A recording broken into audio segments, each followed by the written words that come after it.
السلام علیکم viewers, welcome to BHF Info زون۔ ناظرین، جیسا کہ آپ سب جانتے ہیں کہ شطرنج ایک بہت ہی مشکل اور مہنگا کھیل ہے۔ یہ کھیل یورپ اور ایشیا میں یکساں مقبول رہا ہے۔ بہت سے لوگوں نے اس میں اپنا نام بنایا، جیسے میگنس کیرلسن، فیبیانو کرونا، وشواناتھ آنند، ویسلیسو اور ان جیسے اور بھی بہت سے۔ لیکن ان سب کھلاڑیوں سے بہت پہلے برے صغیر پاک و ہند میں ایک بچہ پیدا ہوا جس کا نام تھا سلطان خان، جو کہ بعد میں حقیقت میں شطرنج کا سلطان بنا۔ تو ناظرین، سلطان خان متحدہ ہندوستان کے شہر سرگودا میں 1903 میں ایک درمیانے زمیندار گھرانے میں پیدا ہوئے۔ ان کے والد کا نام نظام الدین تھا، جو خود بھی شطرنج کے بہت ہی اچھے کھلاڑی تھے۔ انہوں نے اپنے تمام 9 بیٹوں کو شطرنج سکھائی، لیکن سلطان خان نے شطرنج میں بہت نام پیدا کیا۔ ناظرین، 17 سال کی عمر میں وہ اپنے شوق کے ہاتھوں روزانہ اپنے گاؤں ٹوانا سے سرگودا شطرنج کھیلنے جایا کرتے تھے۔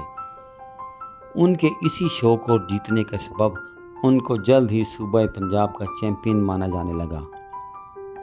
تو ناظرین، سلطان کے کارناموں کی خبر جلد ہی پڑوسی ریاست کالرا کے مالک سردار عمر حیات خان کے کانوں تک جا پہنچی، جو خود بھی شطرنج کے شوقین اور پرستار تھے۔ پنجاب کے سب سے بڑے زمینداروں میں شمار ہونے والے راجے عمر حیات خان کو انگریزوں کی حمایت حاصل تھی۔ برطانوی فوج میں میجر جنرل کے عہدے پر خدمات انجام دینے والے عمر حیات خان کو برطانوی حکومت نے سر کا خطاب دیا تھا۔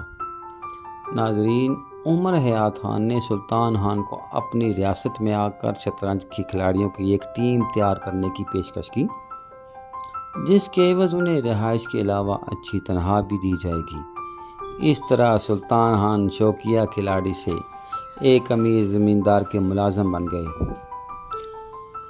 ناظرین، عمر حیات خان کو دہلی میں اقتدار کے حلقوں میں اچھی رسائی حاصل تھی۔ وہ سلطان خان کی صلاحیتوں کو ان بااثر انگریزوں کو بیان کرنا نہیں بھولے تھے۔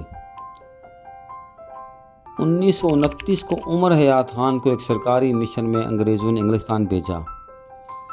عمر حیات خان نے اس موقع کا بھرپور فائدہ اٹھاتے ہوئے سلطان خان کو بھی ساتھ لے لیا۔ تو ناظرین، سلطان خان 26 اپریل 1929 کو انگلستان پہنچ گئے، جہاں پر برطانوی سفارتکار سائمن، جو کہ بعد میں سائمن کمیشن کے لیے بدنام ہوئے، انہوں نے عمر حیات خان کو ریسیو کیا۔ آپ کو یہاں پہ ہم بتاتے چلیں کہ سائمن جو تھے وہ عمر حیات خان کے بہت ہی قریبی دوست تھے۔ اس سے اگلے دن سائمن نے لندن میں لبرل کلب میں موجود چند اشرافیہ کے سامنے سلطان خان کا تعارف کرایا۔ وہاں پر ایک مشہور کھلاڑی شطرنج کھیل رہے تھے۔ ان کے ساتھ سلطان خان نے 3 بازیاں لگائیں، جو کہ ان کی جیت پر ختم ہوئی۔ ناظرین، اس مشہور کھلاڑی کا نام بوسے راؤل بلانکا تھا، جو سن 1921 سے 1929 تک لگاتار ورلڈ چیمپئن رہے۔ سلطان خان اچانک پوری دنیا میں مشہور ہو گئے۔ لیکن آپ کو یہ بات بتاتے چلے کہ انگلستان کی سردی ان کو راس نہ آئی اور وہ نومبر کے مہینے میں واپس آ گئے۔ سن 1930 اور 1933 کے درمیان 2 بار برٹش چیمپئن شپ بھی جیتی انہوں نے، اور اس وقت کے چند عظیم کھلاڑیوں کو بھی ہرایا، جیسے تارتاکور، سولٹن بیف، سالون فلور۔